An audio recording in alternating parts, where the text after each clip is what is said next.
Merci à vous tous, frères et sœurs, et nous vous saluons dans le nom de notre Seigneur Jésus-Christ. Que le Dieu Tout-Puissant vous fasse beaucoup de bien, beaucoup de bonheur, simplement parce que sa parole, c'est la vie. Vous ne pouvez pas recevoir la parole de Dieu sans avoir en retour un salut complet, partant des choses spirituelles jusqu'aux choses matérielles. Et donc, ne minimisons pas la parole de Dieu parce qu'elle est capable de transformer littéralement nos vies. Cette parole ne sort jamais sans effet, sans avoir accompli le but pour lequel Dieu l'a proclamé. Et donc nous sommes dans la joie, nous sommes heureux de vous avoir si nombreux, vous qui êtes fidèles à ce temps de qualité. Temps de qualité, aujourd'hui nous commençons un nouveau thème. Dieu nous a fait grâce au travers de nos prières. Il nous a communiqué cette pensée afin que nous puissions la partager ensemble avec vous. Alors le thème que nous allons développer pendant quelques jours est intitulé de la manière suivante: la vie animée par l'esprit. Et donc parce que nous sommes nés d'esprit, la Bible nous recommande aussi de marcher par l'esprit. Cet enseignement va nous démontrer d'une manière pratique la marche concrète du chrétien. Comment est-ce que nous sommes censés marcher avec le Seigneur afin d'atteindre le but divin? Vous devez savoir, mes chers frères, qu'à chaque fois que vous atteignez un but divin, soyez-en sûrs que vous aussi, vous atteindrez vos buts. Et donc, vous serez satisfait que si vous atteignez les buts divins. Et on ne peut atteindre ce but qu'au travers d'une marche que lui-même inspire au travers du Saint-Esprit. Et donc, la vie animée par l'Esprit, c'est aussi la vie de la foi. Vivre par la foi. Au travers des versets que nous allons voir, vous allez comprendre aussi que la marche par l'Esprit, la vie animée par le Saint-Esprit, la vie animée sous le leadership du Saint-Esprit, c'est la vie de la foi. Et cet appel de marcher par la foi ou marcher par l'Esprit, c'est simplement le Seigneur qui nous amène à vivre concrètement à ce que nous sommes devenus en Jésus-Christ. Le Seigneur nous amène donc à vivre non pas par rapport à ce que nous sommes naturellement, mais par rapport à ce que nous sommes en esprit. Nous avons donc la responsabilité de matérialiser notre position spirituelle à être identique à notre position pratique. C'est là un des grands combats, si pas le plus grand combat que nous avons, qui est celui de vivre par la foi. Et l'apôtre Paul nous le dit clairement: combat le bon combat de la foi. Ce thème est très capital, mes chers frères, parce qu'au travers d'elle, vous allez comprendre les voies du Seigneur, les sentiers de la justice, le chemin par lequel vous arriverez à véritablement combler les vides de vos cœurs, et à la fin de vos jours sur la terre, lorsque vous aurez aussi accompli la volonté de Dieu en marchant sous son impulsion, le Seigneur te dira: viens, un bon et fidèle serviteur, et entre dans le repos de ton Père. Comme il s'est reposé de ses œuvres, nous aussi nous allons nous reposer de nos œuvres. Le repos avec le Seigneur et les récompenses que nous allons en tirer, c'est la conséquence d'avoir marché par l'Esprit. Vous comprendrez aussi que la marche par l'Esprit nous amène à ne pas marcher selon l'homme, voyez-vous, mais selon Dieu. Et du coup, si vous ne comprenez pas la marche par l'Esprit, alors vous marcherez toujours selon la chair. Marchez selon l'Esprit et vous n'accomplirez pas les désirs de la chair. Nous avons remarqué que beaucoup de gens se retiennent de par eux-mêmes, de par leur propre force, à vivre comme les Écritures nous les recommandent. Mais très souvent, nous échouons quotidiennement, simplement parce que la marche, comme Dieu le veut, n'est pas le fruit de tes efforts. Ce n'est pas le fruit de ce que toi tu es capable de faire, mais c'est le fruit de ce que Dieu est capable de faire en toi. Parce que du reste, nous ne sommes pas capables de produire quoi que ce soit de nous-mêmes. Mais c'est Dieu qui produit en nous le vouloir et le faire. selon son bon plaisir. Aussi longtemps que nous ne comprendrons pas que nous sommes des instruments que le Seigneur voudrait utiliser selon son plan, que le Seigneur voudrait conduire selon sa volonté, alors nous passerons toujours à côté. Les gens fournissent des efforts. Ils vous disent par exemple, voilà, je n'injurie pas, je ne me retrouve pas dans des bars, je ne prends pas d'alcool, je ne cours pas les femmes, je ne cours pas les hommes, je suis tout le temps à l'église, je prends mon temps de prier, de méditer la parole de Dieu, je loue, j'adore le Seigneur. Toutes ces choses sont très bonnes. Eh bien, d'aucuns peuvent dire qu'en faisant cela, on marche par l'esprit. Mais on peut être en train de faire toutes ces choses, mais nous manquons le but que le Seigneur nous a assigné simplement, parce que le Seigneur nous attendrait au nord et vous, vous allez au sud. Je prends l'exemple de Philippe dans Actes chapitre 8. Le Seigneur lui dit, va à tel endroit précisément. Et là, il a trouvé l'eunuque éthiopien qui lisait le prophète Isaïe, qui ne comprenait pas. La volonté de Dieu était que Philippe se retrouve en ce lieu, en cet endroit précis. Et si Philippe avait mal compris l'orientation du Seigneur et serait allé ailleurs, en ce moment-là, même s'il aurait rencontré quelqu'un à qui il a apporté l'évangile et qui a cru au Seigneur Jésus, Philippe aurait marché selon la chair. Et donc, nous vous prions, mes chers frères, à bien suivre cet enseignement. Et je vous dis que c'est merveilleux que de comprendre la marche par l'esprit, comprendre marcher par la foi, parce qu'en ce moment-là, le Seigneur vous appelle à ne pas marcher selon ce que la nature vous présente, mais à marcher selon ce que lui veut de vous. Et le plus souvent, ce que Dieu veut de nous s'oppose complètement à ce que la nature nous présente. C'est là qu'il y a le grand combat alors. Il y a des faits d'un côté, les symptômes d'un côté, et de l'autre côté, il y a la parole de Dieu. Alors, vous êtes comme un arbitre au milieu. C'est vous qui permettez, n'est-ce pas, que le mal vous arrive, que ces symptômes-là se manifestent, et que ça soit une maladie qui se confirme, ou bien, au travers des Écritures, vous allez vous baser sur ce que Dieu dit, et non sur ce que les symptômes vous présentent. Que Dieu vous bénisse pour cet enseignement. Nous avons la ferme assurance que vous comprendrez cela et que vous allez les vivre. Alors, une vie animée par l'Esprit fait allusion à une vie sous la mouvance du Saint-Esprit. Il s'agit d'une vie douée de vivacité et de mouvement, pas n'importe comment, mais sous le leadership du Saint-Esprit. Il y a de la vivacité et du mouvement. Non pas comme nous le voulons, mais selon que Dieu le produit au travers de nous. On va lire l'évangile de Jean au chapitre 3 et nous allons commencer à partir du verset 6. Nous allons aller très doucement de manière à ce que cela nous pénètre très bien. Ce récit est celui de Jésus avec Nicodème. Vous verrez que Nicodème vint lui de nuit voir Jésus, à partir du verset 1. Pourquoi? Il dit, parce que ce que Jésus faisait, eh bien, nul autre ne le faisait. Et il dit que tu es un docteur venu de Dieu. Il explique pourquoi. Comme on l'a dit, Jésus faisait des choses que nul autre ne faisait. Et donc Nicodème était intrigué, n'est-ce pas, de comprendre le secret derrière la vie de ce jeune homme. Parce qu'en fait, ce jeune homme est entré pour la première fois dans le temple et il a opéré des miracles extraordinaires.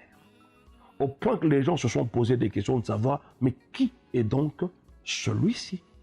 Il chasse les démons, il parle au vent et à la mer, et le vent et la mer lui obéissent. Et les gens se demandent, mais qui est donc cet homme? Alors que Nicodème et ses compères de l'époque avaient la même loi que Jésus utilisait à cette époque-là, et qu'il prêchait quotidiennement, si pas chaque sabbat. Et tout ce qu'il prêchait par rapport aux écrits de la loi et des prophètes n'avait jamais apporté des réactions comme cela s'était produit avec Jésus, qui la première fois se tint devant les gens. Il dit, je suis roi du Saint-Esprit pour, et il donne le job description ce qu'il était appelé à faire, et il ferme le rouleau du livre, les miracles commencent à se faire. Et donc Nicodème vint de nuit pour s'enquérir du secret de ce jeune homme. Et lorsque ce jeune homme commence à répondre à Nicodème, vous remarquerez que la préoccupation de Nicodème ne s'accordait pas tellement, humainement parlant bien sûr, de la réponse que Jésus lui a apportée. Lui veut connaître le secret. Qu'est-ce qui est derrière la vie de ce jeune homme afin qu'il produise une telle vie, une vie d'une qualité comme celle-là? Mais écoutez ce que Jésus lui dit. Premièrement, Nicodème, il faut naître de nouveau. Il l'appelle à la nouvelle naissance. Ok? Mais Nicodème n'était pas venu chercher la vie éternelle, parce qu'en fait, il se savait qu'en tant que juif, descendant d'Abraham, le Dieu créateur du ciel et de la terre était le leur. Il n'est pas venu pour ça. Il se savait peuple de Dieu. Mais Jésus commence à lui dire des choses que sa tête ne pouvait pas comprendre. La nouvelle naissance. Alors qu'il lisait les prophètes et la loi de Moïse, dans les écrits de prophètes, il y a tout un tas d'éléments qui nous parlent de la nouvelle naissance. Mais il n'avait jamais compris ces choses-là. Vers la fin de leur conversation, il va lui dire, « Toi qui es docteur en Israël, tu ne connais pas ces choses. » Eh bien, mes frères, jusqu'aujourd'hui, il y a des gens qui lisent la Bible, mais rien qu'à entendre la manière dont ils développent certains thèmes, vous comprenez qu'ils n'ont rien compris de la nouvelle naissance. Parce que celui qui est né de nouveau, mes chers frères, ça c'est une créature extraordinaire. La nouvelle création donc. Et c'est là que Jésus a commencé son enseignement. Ça c'est la première des choses qu'il va lui dire, à moins de naître de nouveau, et Nicodème va lui dire, mais comment cela peut-il se faire? Dois-je rentrer dans le sein de ma mère et naître de nouveau? Il dit, mais ça c'est quasiment impossible. Et le verset 6, nous commençons notre lecture en disant, ce qui est né de la chair est chair, et ce qui est né de l'esprit est esprit. Remarquez deux éléments que Nicodème nous donne ici, parce que avant d'en arriver à la vie animée par le Saint-Esprit, avant d'en arriver à la vie que nous vivons par la foi quotidiennement, parce qu'en fait, quand on dit que celui qui vit par la foi ne vit pas par rapport à ce qu'il voit, par rapport aux choses visibles, mais par rapport aux choses invisibles. Pour qu'on en arrive là, il y a un fondement que nous devons poser. Et c'est ce fondement qui va nous amener à vivre ce style de vie animé par le Saint-Esprit, qui aura pour résultat le surnaturel. Alors comprenez déjà qu'au verset 6, Jésus lui dit, en vérité, je te le dis, si un homme non né, ça c'est le verset 5, non né d'eau et d'esprit ne peut entrer dans le royaume. Verset 6, ce qui est né de la chair est chair, et ce qui est né de l'esprit est esprit. Celui qui est né d'un homme, il est homme. Et celui qui est né de l'esprit, il est esprit. Verset 7, ne t'étonne pas que je t'ai dit, il faut que vous naissiez de nouveau. Verset 8, le vent souffle où il le veut, et tu en entends le bruit, mais tu ne sais d'où il vient, ni où il va. Il en est ainsi de tout homme qui est né de l'esprit. Voyez-vous, tout homme qui est né de l'esprit vit comme le vent. On l'assimile au vent. Comprenez cela? Et on dit de cet homme-là né d'esprit, nous ne savons ni d'où il vient, ni où il va. C'est une personne spirituelle. Ok? Et cette personne spirituelle que vous êtes à la nouvelle naissance, c'est une personne qui est insaisissable. Comprenez déjà ce texte au verset 8. Si vous comprenez, si vous intériorisez le verset 8 de Jean au chapitre 3, la conséquence est simplement que vous allez oublier toutes vos histoires de démons de blocage et de freinage. Vous allez oublier toutes ces histoires de liens de famille, des malédictions héréditaires. Parce que celui qui est né d'esprit, il est comme le vent. Il n'y a aucun sorcier qui peut arrêter le vent. Aucun démon ne peut arrêter le vent. Ce que vous êtes à la nouvelle naissance, c'est ce que Jésus explique maintenant à Nicodème. Celui qui est né de la chair est chair. Et en tant que tel, de par votre naissance naturelle, vous êtes à la merci de tout le mal que le Satan peut apporter dans vos vies. La naissance naturelle ne vous amène pas à être au-dessus du diable. La naissance naturelle ne vous permet pas à marcher dans la dimension de l'esprit. La naissance naturelle est un handicap comme tu ne peux pas imaginer. Et aussi longtemps que l'homme marchera par la chair, eh bien, il vivra les conséquences de la chair. Tu sèmes la chair, tu moissonnes la tempête. Voilà pourquoi la vie de beaucoup de gens vit la tempête. C'est le désordre. C'est comme s'il y a un vent qui vient balayer tout ce que vous faites. Et vous avez du mal à vous tenir ferme. Beaucoup de mal à semer, à récolter. Beaucoup de mal à entreprendre et à aboutir à la réussite et au succès. C'est comme s'il y a une force invisible qui balaye tout à votre passage, simplement parce que vous n'opérez que dans la première dimension de ce qui est écrit au verset 6. Et ce qui est né de l'esprit est esprit. Remarquez bien l'orthographe. Le premier esprit est écrit avec E majuscule. Et le deuxième esprit est écrit avec E minuscule. En d'autres termes, si vous naissez d'un homme et d'une femme, eh bien, c'est la nature de vos parents qui va vous animer. Aussi longtemps que vous resterez dans cette naissance naturelle. Mais lorsque vous entrez dans cette naissance spirituelle, que Jésus appelle au verset 5, naître de nouveau, eh bien, vous êtes assimilé au vent. On ne sait pas d'où vous venez. On ne sait même pas où est-ce que vous allez. On entend seulement les bruits, que le vent est en train de souffler. Oui, il existe. Mais on ne sait pas par où tu entres, par où tu sors.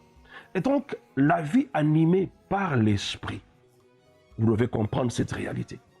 Toute personne qui vit selon la partie A du verset 6, c'est-à-dire celui qui est né de la chair est chair, celui qui vit à partir ou en fonction de cela, c'est quelqu'un qui vit à la merci du diable. C'est quelqu'un qui vit dans... En fait, le style de vie qu'il mène est contrôlé par Satan. Mais celui qui opère dans le deuxième élément qu'il y a dans le verset 6, il est en train d'opérer dans une sphère de vie où le diable n'a aucun contrôle. Le diable n'a aucune domination.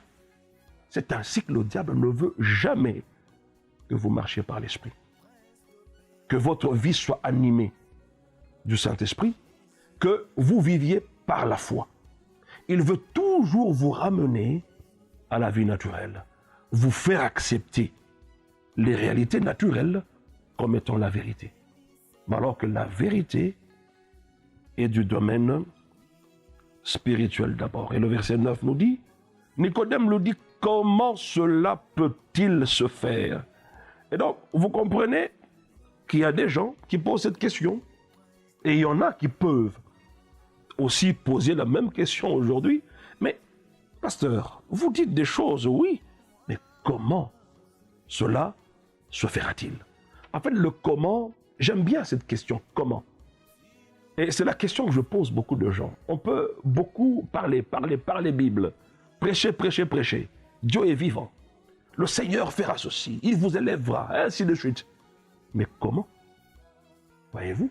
C'est un peu comme ce que les politiciens en RDC particulièrement appellent un discours de bonnes intentions.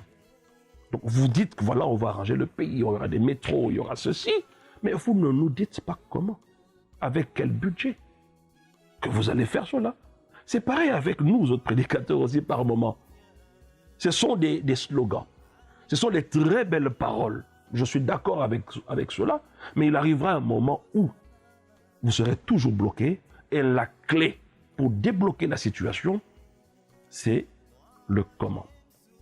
On va lire un Jean, le chapitre 4, verset 17. Nous allons progressivement aller dans des réponses pratiques, parce que là, nous ne faisons qu'introduire cet enseignement qui va nous prendre quelque temps. Nous sommes dans 1 Jean, chapitre 4, le verset 17. Il est écrit ceci. Tel il est, tel nous sommes aussi dans ce monde. On prend seulement la partie A. Tel il est. Qui? Dieu. Tel Dieu Et tels nous sommes aussi dans ce monde. Aussi est un adverbe de comparaison. Ça compare ce que Dieu est au ciel avec ce que nous sommes ici sur la terre. Et ça nous renvoie à Jean 3, verset 6. Celui qui est né de la chair est chair. Et celui qui est né de l'esprit, du Saint-Esprit donc, il est esprit. Et par conséquent, lorsque la deuxième partie du verset 6 de Jean 3 s'accomplit dans votre vie, ça veut dire, vous croyez au Seigneur Jésus, automatiquement, tel Dieu est au ciel, tel aussi nous sommes ici sur la terre. Le premier tel fait allusion à la nature de Dieu.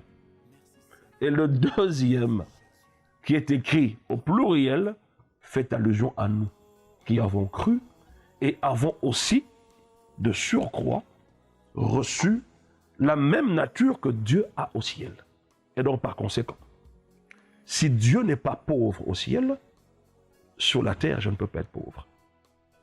Si Dieu n'est pas malade au ciel, sur la terre, je ne serai pas non plus malade. Si Dieu n'est pas misérable au ciel, et donc sur la terre, je ne peux pas être misérable. Tel il est, tel nous sommes aussi. C'est-à-dire la même position qu'il a, la même nature qu'il a. Cela est censé se répercuter dans notre vie, ici sur la terre. Remarquez bien, on ne dit pas que c'est ce que nous serons au ciel, mais c'est ce que nous serons ici sur la terre, dès à présent.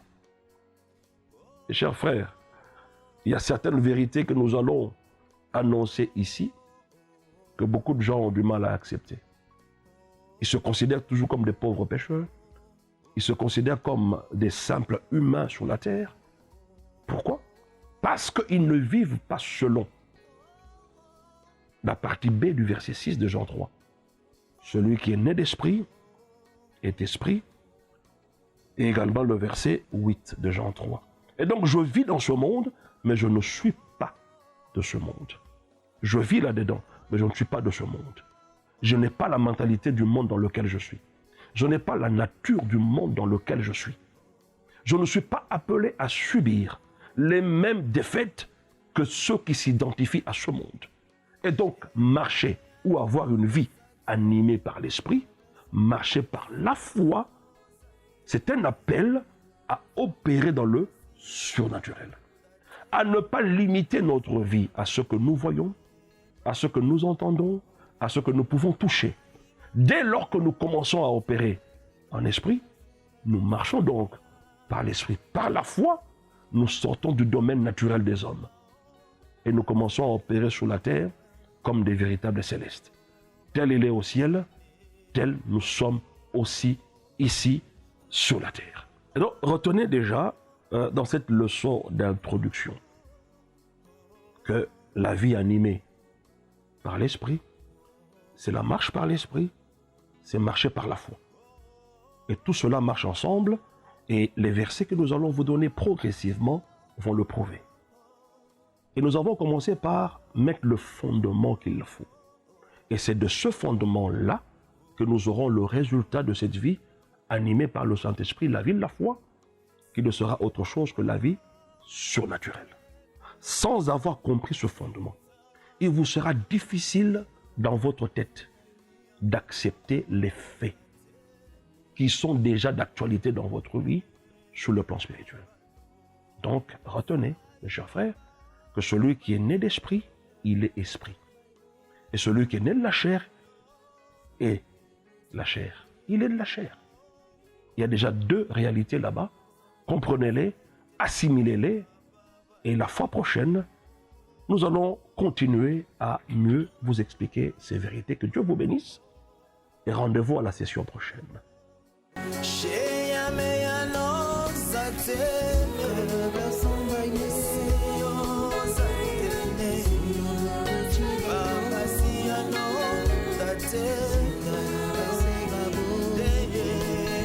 Baba